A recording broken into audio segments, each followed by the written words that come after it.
కళ్ళు మూసి తెరిచేలోపు 2 ఏళ్ళు అయిపోయింది. 3 ఏళ్ళ లోపుకి పట్టండి నెక్స్ట్ వచ్చే ప్రభుత్వం మనదే అని చెప్పి ఆయన అంటున్నారు కదా. ఒక్కొక్కరు అంతు తేలుస్తాను నేను వచ్చిన తర్వాత. ఇక అంతు చూడ్డాలు ఏం లేవండి. నువ్వు యావత్కాలం జీవితాంతం కళ్ళు మూసుకొని నిద్రపోవడం తప్ప నువ్వేం పీకలేవు ఇక్కడ. 2029లో మళ్ళీ కూటమి ప్రభుత్వమే కావాలంటే మేము రాసి పెడతాం. ఈయనకి అసలు అధికారం లేదండి. ఊహల్లో బతకటం, పిచ్చిలో బతకటం ఏంటి. నేను సీఎం అయిపోవాలనే ఒక వింత పశువు మాదిరి ఈ ఆంధ్ర రాష్ట్రానికి తయారైపోయి జగన్మోహన్ రెడ్డి.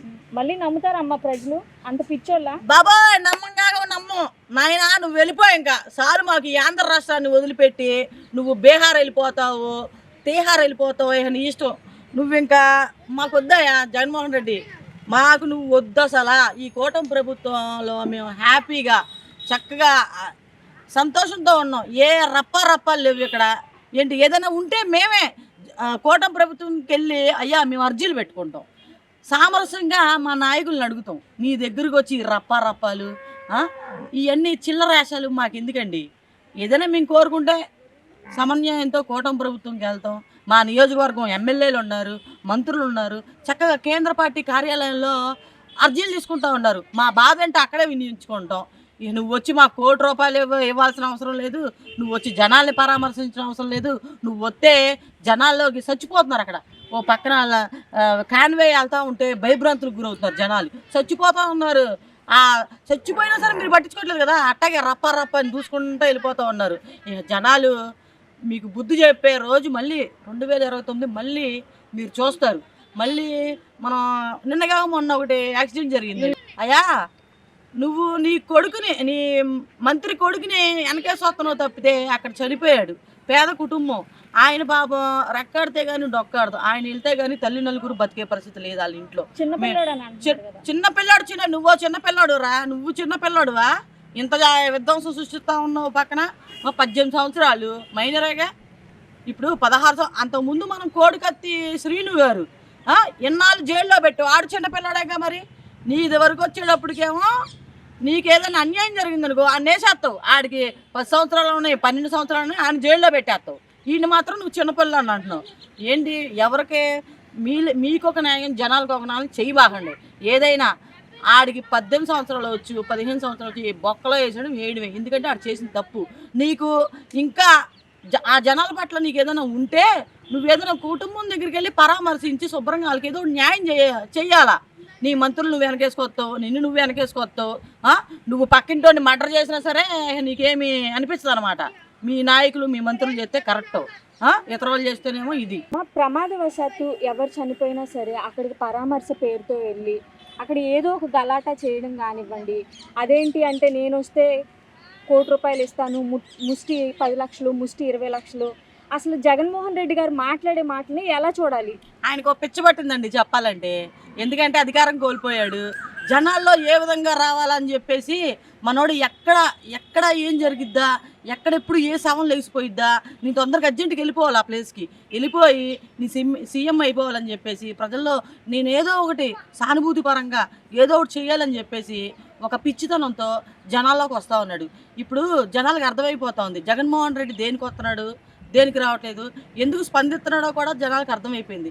ఆల్రెడీ కూటమి ప్రభుత్వంలో శుభం జరిగినా అశుభం జరిగినా ముందుగా నాయకులు ఎవరైనా పరామర్శించడం జరుగుతూ ఉందంటే ఒక కూటమి ప్రభుత్వంలో మనం చూసుకోవాలా. ఏదైనా సరే హోమ్ మినిస్టర్ అనితా మేడం కానివ్వండి, వైజాగ్లోనే ఉంటారు ఆవిడ, పాయకారావుపేటలోనే ఉంటారు ఆవిడ. ఆ చుట్టుపక్కల ఇప్పుడు బోటుగా చనిపోయారు, ఒక 7 మంది చనిపోయారు. దానికి సంబంధించి అనితా మేడం గారు వీడియో కాల్ తీసుకొని వాళ్ళతో మాట్లాడడం జరిగింది. ప్రభుత్వం దృష్టికి తీసుకెళ్ళడం జరిగింది. ప్రతి మనిషికి ₹10 లక్షల ఈ కూటమి ప్రభుత్వంలో వాళ్ళ కుటుంబాలకి చేయూతగా ఒక భరోసాగా కల్పించడం జరిగింది. కానీ ఇవన్నీ చూసిన జగన్మోహన్ రెడ్డికి పిచ్చి పట్టి మేము వస్తే ₹1 ఇస్తాం, రాకముందే నువ్వు ₹1 ప్రకటిస్తున్నావు కదా. గతంలో మేము చూసాం వైజాగ్ స్టీల్ ప్లాంట్లో జరిగిన ఘటన, నేను ₹1 ఇచ్చేస్తాను ఇంకేముందని చెప్పేసావు. ఇంత మటుకు ఏమీ లేదు. మొన్న విజయవాడకి వరదలు వచ్చినాయి, మేము చూస్తూ ఉన్నాం. అక్కడ కూడా ₹1 ప్రకటించావు. నీ ముష్టి బతుక్కి నీ ₹1 కూడా ఉంటాయా? నీకు జనాల దగ్గరికి వచ్చి కళ్ళబుల్లి మాటలు చెప్పే కట్టబెట్టండి. ఇంకా జనాలు నమ్మే పరిస్థితులు లేరు. పక్కన మిమ్మల్ని చూస్తే జనాలు అని వస్తున్నారు. మీకు ఆ విషయం అర్థం అవుతుందో అర్థం అవట్లేదు. అధికారం కోల్పోయారు, ఇక మీకు రాదు. చదువు లేదు, చదువు లేని సన్నాసి ఎవరైనా ఉన్నారంటే ఒక జగన్మోహన్ రెడ్డి. ఆయనకి అసలు జనాల్లోకి వచ్చే అర్హత లేదండి. ముందు ఆయన ఏం మాట్లాడతాడో ప్రెస్ మీట్కి వచ్చి ఆయనకే తెలియకుండా ఉంది. ఏంటి మావిగన్ పిచ్చోళ్ళలాగా మావిగన్ అంటాడు. అమరావతి శుభ్రంగా అంత డెవలప్మెంట్ అవుతుంటే ఈయన పక్కన అడ్డదిడ్డాలుగా పేర్లు పెట్టి జనాలను ఏదో ఒకటి మభ్య పెట్టాలి, నేను ఎలా అయినా సీఎం అయిపోవాలి తెల్లారిపాటికి.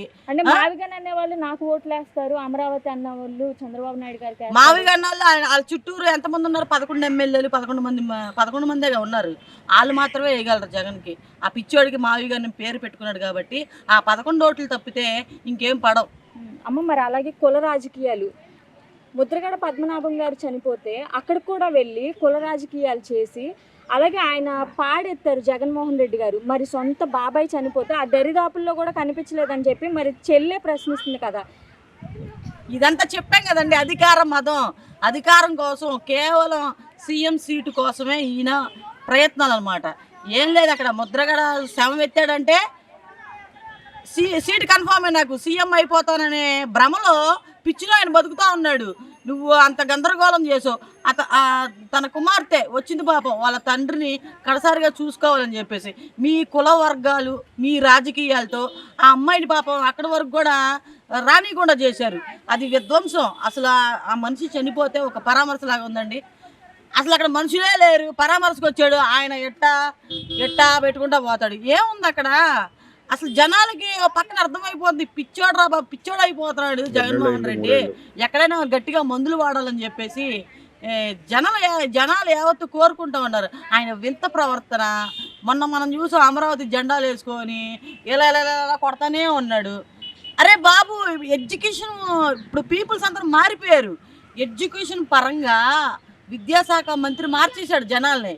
నీ కళ్ళబొల్లి మాయ మాటలు చెప్పడానికి ఇక్కడ ఎవరు లేరండి. జగన్మోహన్ రెడ్డి తెలుసుకోండి మీరు. విద్యారంగం అభివృద్ధి చెందుతూ ఉంది. జనాలు ఒక ఆలోచనలో పడ్డారు. ఈ కూటమి ప్రభుత్వం వచ్చాక మనం రాజకీయంలో ఏం నేర్చుకోవాలో ఏం నేర్చుకోకూడదో ఒక కూటమి ప్రభుత్వంలో అర్థమయ్యేలాగా వివరంగా ఒక పక్కన కూటమి నాయకులు తీర్చిద్దా ఉన్నారు. లోకేష్ బాబు గారు ఏం చేస్తూ ఉన్నారు? విద్యకు మంచి అవకాశాలు కనిపిస్తూ ఉన్నారు. ఆ విద్య అనేది చదువు లేని మూర్ఖులకి ఏం తెలుసండి జగన్మోహన్ రెడ్డికి. అదేమనంటే నేను 10th క్లాస్లో ఫస్ట్, ఇంటర్లో ఫస్ట్ అంటాడు. దేనిలో నువ్వు ఫస్ట్? నువ్వు పెద్ద మూర్ఖుడివి. తల్లిని చెల్లిని గెంటేసిన ఘనత నీది. నువ్వు కనీసం కుటుంబాన్నన్నా సక్రమంగా లేని వాడివి. 5 కోట్ల మంది జనాలకి నువ్వు ఎలా చూస్తావా? నీ పట్ల జనాలకి అసలు లేదు. ఇంకా మీ పట్ల మేము ఒక నాయకుడు అనే భావన కోల్పోయారు జనాలు. మీరు తెలుసుకోండి జగన్మోహన్ రెడ్డి గారని ఈ సందర్భంగా మేము తెలియజేసుకుంటా ఉన్నాం.